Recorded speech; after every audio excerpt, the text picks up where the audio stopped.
Imagine stepping off a riverboat in 1855. The air is thick with coal smoke. The ground vibrates under your boots from 1,000 steam engines.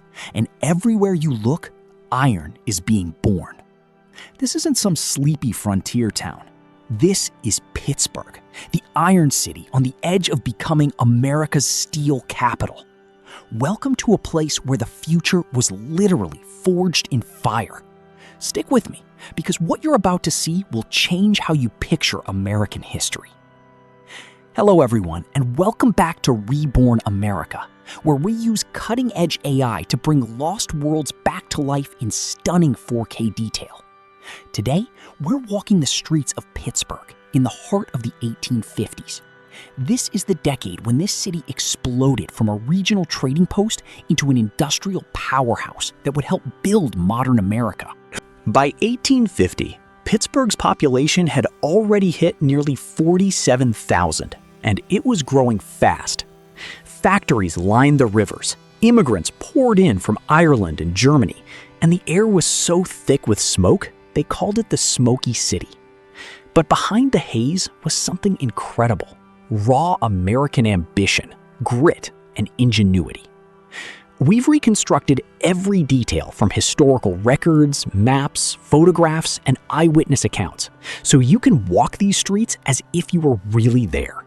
No Hollywood gloss, just the real thing. If you love immersive history, hit that like button right now, and let's begin our tour at the most important spot in the entire city. We start right here, at the point, the very heart of Pittsburgh. These three rivers were Pittsburgh's superpower. The Allegheny comes rushing down from the north, the Monongahela from the south, and together they create the Ohio River, America's highway to the west. In the 1850s, this was no quiet, scenic overlook. Flatboats, steamboats, and barges jammed the docks day and night, carrying coal, iron ore, glass, and manufactured goods downstream to Cincinnati, St. Louis, and New Orleans. Pittsburgh was the gateway to the West and the engine room of the Industrial Revolution in America. Look around you. The hills rise steeply on every side. Those wooden and brick buildings hugging the slopes? That's where thousands of working families lived. And rising above it all, those smokestacks. By the late 1850s, historians recorded nearly 940 factories in Pittsburgh and neighboring Allegheny City combined, powered by more than 400 steam engines and burning millions of bushels of coal every year. Let's walk the waterfront. Feel the vibration? That's not just your imagination. It's the constant rhythm of industry. Pittsburgh was the third busiest inland port in the entire United States by steam tonnage, right behind New York and New Orleans. The rivers weren't just for transport. They powered the mills with water wheels before steam took over completely, and they carried away the finished products that built America's railroads, bridges, and factories. Watch these immigrants unloading cargo, many fresh off the boat from Ireland after the Great Famine, or from Germany looking for a better life. They worked 10, 12-hour days for low wages, but they built communities that still define Pittsburgh neighborhoods today. This wasn't easy living, but it was full of hope. Now we head into the heart of downtown. These wide dirt streets turn to mud after rain, but look at the energy. General stores, blacksmith shops, banks, and newspapers all crammed together. The Pennsylvania Railroad just arrived in 1852, connecting Pittsburgh directly to Philadelphia and the East Coast. That changed everything. Walk with me past these brick row houses. Inside, families are eating supper by oil lamp, maybe cornbread, pork, and potatoes. Children might be helping at home or already working in smaller workshops. And over there, see those tall chimneys? That's glass manufacturing, another Pittsburgh specialty. This city didn't just make iron, it made windows for a growing nation, bottles for medicine, and beautiful tableware that went all the way to Europe. The factories and ironworks, the beating heart. This is where Pittsburgh became legendary: the ironworks. By the mid-1850s, the city was producing huge quantities of pig iron, rolled iron products, nails, and machinery. Blast furnaces like these ran day and night, fed by local coal and iron ore shipped down the rivers. Watch these men, many of them skilled Welsh puddlers or Irish laborers, turning raw ore into the building blocks of America. The heat is unbelievable. The noise is deafening.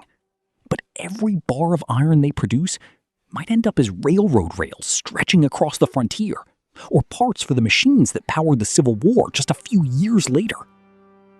In 1857 alone, these factories turned out nearly $12 million worth of goods.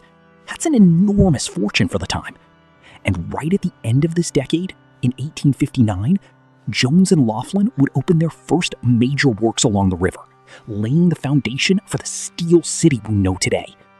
The Bessemer process was just being perfected in these years, and Pittsburgh was perfectly positioned to lead the steel revolution. Immigrant neighborhoods and community life. Let's step away from the furnaces for a moment and into the neighborhoods where the workers lived. Irish in one district, Germans in another, each building tight-knit communities with their own churches, saloons, and mutual aid societies. A typical day for a mill worker might start before dawn and end after dark. Wages were low, conditions dangerous, and the smoke made breathing difficult. Yet families gathered on Sundays, celebrated weddings, and dreamed of a better future for their children. This is the human story behind the smoke, the real heart of Pittsburgh. Challenges, resilience, and legacy. Life here wasn't romantic. The smoke was so thick some days you could barely see across the street. Accidents in the mills were common. But these men and women built something lasting. Their labor helped connect a growing nation, armed the Union in the Civil War that was coming, and laid the groundwork for the American industrial age. Pittsburgh in the 1850s wasn't perfect, but it was alive with possibility, and that same spirit of resilience still defines the city today. We've just walked through one of the most transformative decades in American history, right here in Pittsburgh. If this immersive tour blew your mind, do me a huge favor. Hit the like button, subscribe, and turn on notifications so you never miss a reborn city or era. Drop in the comments, which 1850s Pittsburgh moment surprised you the most? Would you have wanted to live here? Next time, we're heading to another rising American powerhouse. Until then, thanks for watching, stay curious, and I'll see you in the next reconstruction. Take care.